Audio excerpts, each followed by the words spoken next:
আমার চাচাতো বোনের নাম তাইবা। একদিন আমি তাদের বাসায় বেড়াতে গিয়েছিলাম। তাইবার সাথে একটা জিন থাকতো।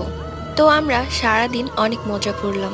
রাত্রেবেলা আমি আর তাইবা একসাথে ঘুমাচ্ছিলাম। রাত 1টা বাজে।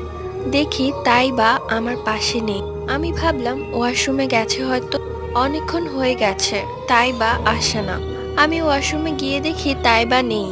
আমি যখন চাচির কাছে গিয়ে বলি তাইবা নেই, চাচা চাচি আমার কথা শুনে কিছুই না বলে ছাদের দিকে দৌড়ে গেল। আমিও তাদের পিছে পিছে গেলাম। গিয়ে দেখি আমার বোন ছাদের থেকে লাফ দিতেই যাবে, তখন চাচা গিয়ে ওকে ধরে। ঘরে গিয়ে দেখি ওর সারা শরীরে আঁচড়ের দাগ। চাচা চাচি বলল ওকে জিনে নিয়ে যায়। এমনটা সবসময় হয় না, হঠাৎ হঠাৎ হয়। পরের দিন চাচা চাচি ওকে হুজুরের কাছে নিয়ে যায়। হুজুর তাইবাকে পানি পড়া দেয় ও আয়াতুল কুরসি পড়তে বলে, সাথে নামাজ